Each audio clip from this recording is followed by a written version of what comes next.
जय हिंद फ्रेंड्स। चलिए आज हम आपके नेक्स्ट सेशन में पुनः उपस्थित है। जैसे मैंने आप लोगों से कहा है कि हम कंप्लीट इंडियन हिस्ट्री का डेट्स सारा जो है, जितने भी इम्पोर्टेंट डेट्स हैं वो सारे आपको करा देंगे। आई होप कि आप लोग सभी बीपीएससी का तैयारी करते होंगे, अच्छे से पढ़ रहे होंगे सभी। तो ध्यान देते हैं, चलिए आगे बढ़ते हैं। और मुझे लगता है कि ये जो भी देखते होंगे उसे शायद सेशन अच्छा लगता होगा, क्योंकि देखो ये रिवीजन पर्पज से है और रिवीजन में आपको इतना तो गारंटी है मेरी कि आपको बहुत अच्छा रोल प्ले करेगा रिवीजन में। तो चलिए आगे देखते हैं। देखो महात्मा गांधी वापस लौट आता है अपना वकालत करके, और फिर वो गुजरात में फिर उन्होंने जाकर के जो आंदोलन उसका होता था और उन्होंने वहाँ जीत करके आते, वो हमने कल बताए हैं तो हम वो डिटेल नहीं कर रहे हैं। और उसके बाद वो फिर पुनः साउथ अफ्रीका से साउथ अफ्रीका में जो आंदोलन हो रहे थे वो वहाँ जाते हैं, वो जीतते हैं और पुनः वो फिर भारत यह होता है 1915 में लौट आता है। और 1915 में लौट आने के बाद फिर वो यहाँ फिर से कुछ आंदोलन में वो भाग लेते हैं और उसमें भी उसकी जीत हासिल होती है।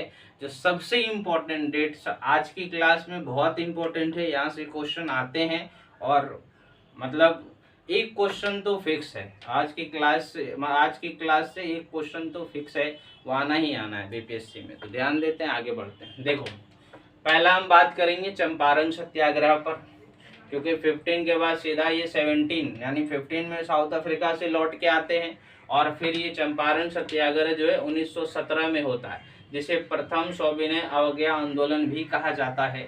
ठीक है, पहला उसमें मेंशन रहता है।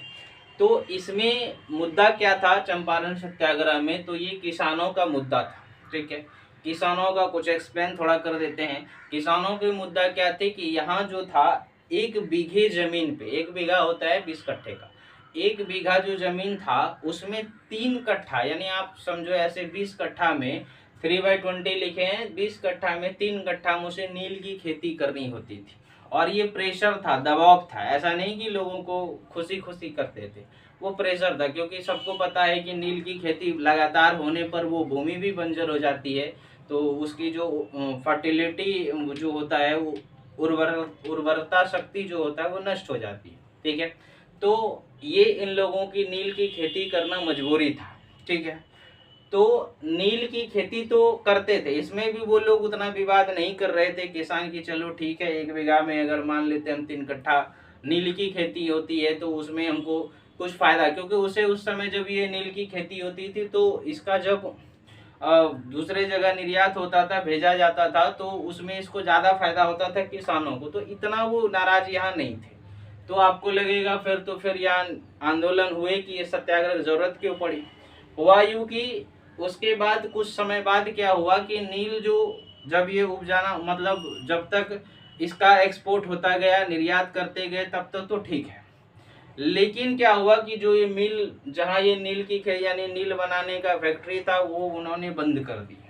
और जब नील की फैक्ट्री बंद हो गई तो यहाँ इसे नील उगाना बंद हो गया। मान लेते अब हमारी जो हम फसल कच्चा माल लगा रहे हैं, हमारा जो नील की खेती हो रही थी उसका एक्सपोर्ट होना ही बंद हो गया।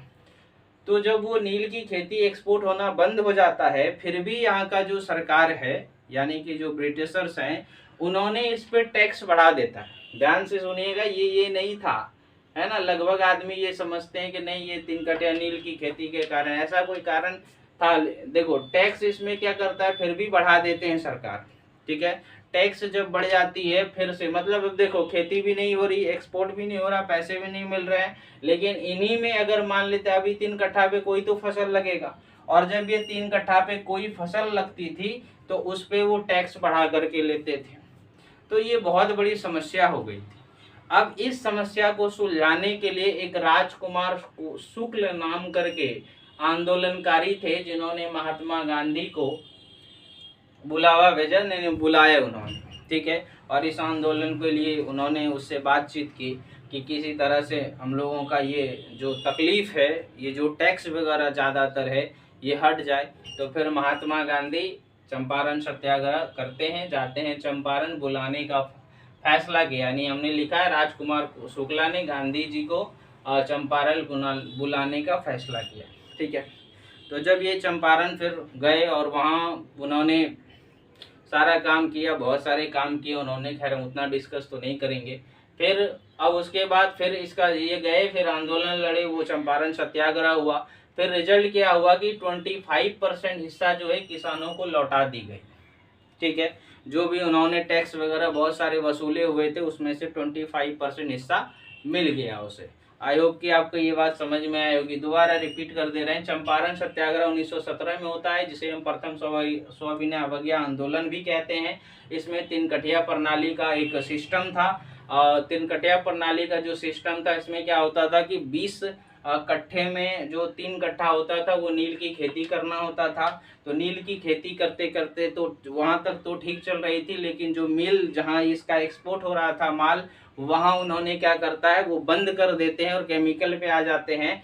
तो वो उसके कारण वो अब यहाँ नील ये उगना यहाँ बंद हो जाता है, अब यहाँ लेते नहीं है। और इस जगह पे जो भी फसल लगाया जाता है तो उसको सरकार जो ब्रिटिश है उन्होंने क्या किए, बहुत ज़्यादा टैक्स लगा दिए। ठीक है, और जब उन्होंने टैक्स बढ़ा करके लेते थे तो ये बड़ी समस्या हो गई थी।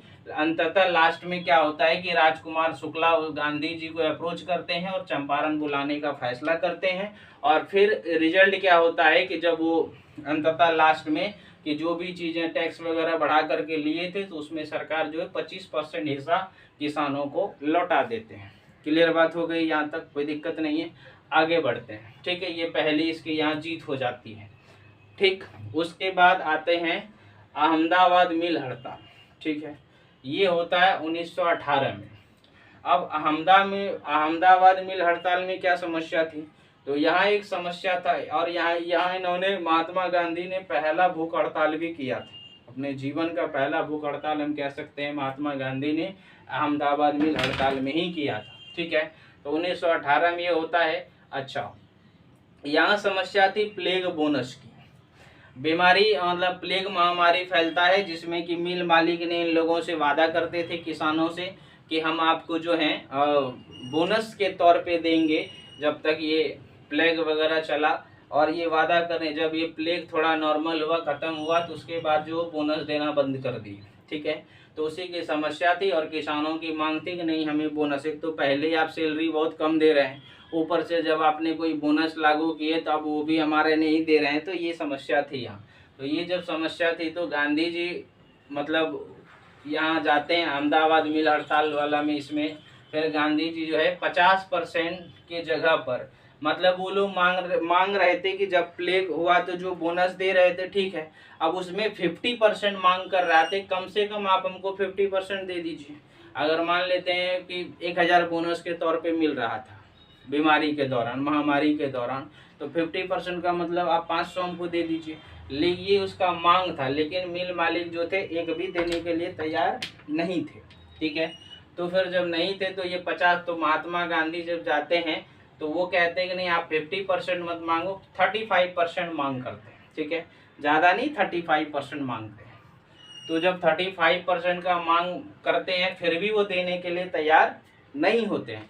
अंततः उन्होंने एक ट्रिब्यूनल कमेटी यानी ट्रिब्यूनल को ये बात सौंप देती है।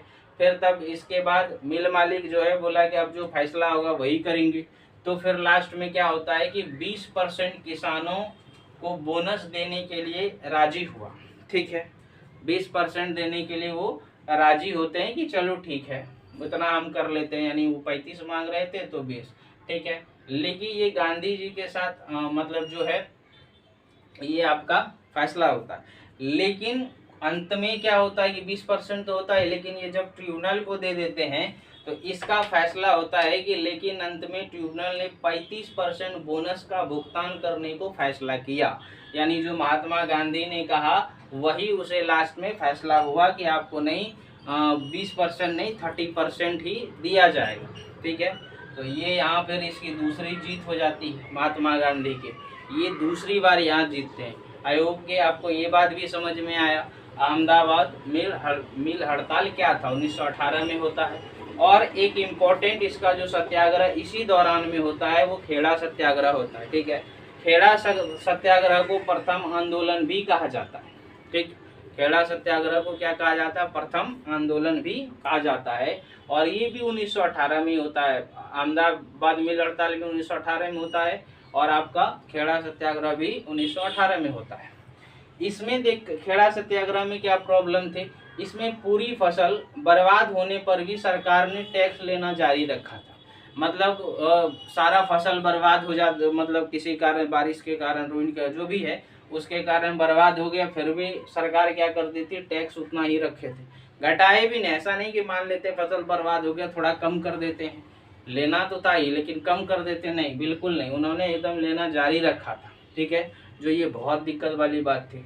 अब एक तो अब किसान दे तो कहाँ से? फसल ही नहीं हो रहा है। ठीक है, तो उसके बाद उन्होंने रिजल्ट क्या करता है? 1 साल के लिए उस, मतलब जब ये फिर ये खेड़ा सत्याग्रह होता है, महात्मा गांधी इन करते हैं, फिर इन्होंने बहुत सारे आंदोलन वगैरह हुए, वो तो इसे यहीं रोक दिया था, जाते ही बोला कि नहीं आपको इन नहीं करना है।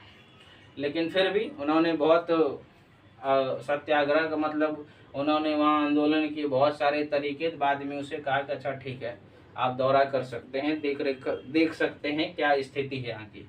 तो उसके बाद जब ये सारी चीज़ें हो जाती तो 1 साल के लिए कर माफ कर दिया। इसी बीच में जो होता है ना, बहुत सारे जब ये सत्याग्रह होने लगता है तो किसानों की बहुत सारी संपत्ति जब्त कर ली जाती है। जब मतलब उन्होंने, सरकार कहते हैं यदि आप टैक्स नहीं दोगे तो आपकी संपत्ति जब्त कर लेंगे, कुर्की कर लेंगे, और बीच में करते भी हैं, क्योंकि इसमें महात्मा गांधी जाते हैं और महात्मा गांधी कहते हैं नहीं आपको एक भी टैक्स अब नहीं देना है, क्योंकि फसल नहीं हुई तो नहीं देंगे। ठीक है, लेकिन क्या होता है, सरकार इसकी बात मान नहीं रहे थे। तो सरकार जब मान नहीं रहे थे तो क्या हुआ कि उन्होंने बोला कि अगर आप नहीं देंगे तो आपकी सारी संपत्ति जब्त कर ली जाएंगी और कुर्कीज वगैरह होंगे। तो बीच में कराई भी गया, सरकार ने मतलब संपत्ति जब्त भी, कुर्की भी की। अंततः लास्ट में सब मतलब फैसला ये होता है कि 1 साल के लिए कर टैक्स को माफ कर देते हैं और आगे जो है टैक्स में भी कमी कर देते हैं। मतलब आगे ये नहीं कि टैक्स नहीं लिए, टैक्स में कमी कर देते हैं फसल पे। ठीक है, तो किसानों का, और उसके बाद ये हो गया, और उसके बाद जो भी संपत्ति उन्होंने जब्त की थी, कुर्की की थी, वो सब उसे लौटा देते हैं। तो ये था हमारा चंपारण सत्याग्रह, अहमदा मिल हड़ताल, खेड़ा सत्याग्रह। देखो अब थोड़ा थोड़ा जैसे आगे बढ़ेंगे, महात्मा गांधी इम्पोर्टेंट है, थोड़ा थोड़ा एक्सप्लेन भी कर देंगे तो आपको ज़्यादा आसानी हो जाएगी। ठीक है, बहुत तो नहीं करेंगे, थोड़ा अगर वीडियो थोड़ा से 1-2 मिनट ज़्यादा लंबा हो गया हो तो माफ़ करना, बट लेकिन क्या कर सकते हैं, जो ज़रूरत हो तो है। अब चलो आगे एक बार हम करते हैं। चंपारण सत्याग्रह 19 कब होता है? तो 1917 में होता है। क्या सिस्टम था? 3/20 यानी 3 गठिया व्यवस्था का प्रॉब्लम था यहाँ जो एक इम्पोर्टेंट है एग्जाम के लिए, ये राजकुमार शुक्ल, नाम याद रखिएगा कि इन्होंने गांधी जी को चंपारण बुलाने का फैसला किया था। दूसरा जो इम्पोर्टेंट बात है कि फैसला क्या होता है, 25% हिस्सा किसानों को लौटा देते हैं। अगला होता है अहमदाबाद मिल हड़ताल, जो 1918 में प्रथम भूख हड़ताल भी महात्मा गांधी का कहा जाता है कि इन्होंने यहाँ प्रथम भूख हड़ताल किए थे। और लास्ट में गांधी जी कहते हैं कि आप 50% ना मांगो, 35% मांगो। इसे ध्यान रखना है क्योंकि ये पूछने वाले सब, आने वाले सब क्वेश्चन है। तो लास्ट में क्या होता है कि मिल मालिक 20% पे मतलब मानते हैं चलो हम दे देंगे, लेकिन जब ये भी होता है तो इसमें क्या होता है कि ट्रिब्यूनल को सौंप देती है कि आप जो सुनाएंगे, फिर वो 35% पे लास्ट में फैसला सुना देते हैं। ठीक है, और इन्होंने गांधी जी का साथ जो था अम्बालाल साराभाई के बहन अनुसुईया बेन ने साथ दिया था, किसमें? अहमदाबाद मिल हड़ताल में। तो ये याद रखिएगा, अनुसुईया बेन कौन थे? अम्बालाल साराभाई की बहन थी। ठीक है, अगला जो है आपका खेड़ा सत्याग्रह होता है, जिसे प्रथम असहयोग आंदोलन कहते हैं। ये भी 1918 में होता है। और इसमें क्या समस्या था? तो यहाँ टैक्स के बारे में था। बाकी सारे डिटेल हो गए। आई होप कि आपको समझ में आ गया होगा। ठीक है, आज की क्लास अब यही है, और आप लाइक शेयर सब्सक्राइब कर दीजिए। थैंक यू, ताकि नेक्स्ट जो वीडियो होगा वो आपको तुरंत पहुंच जाए। Very good.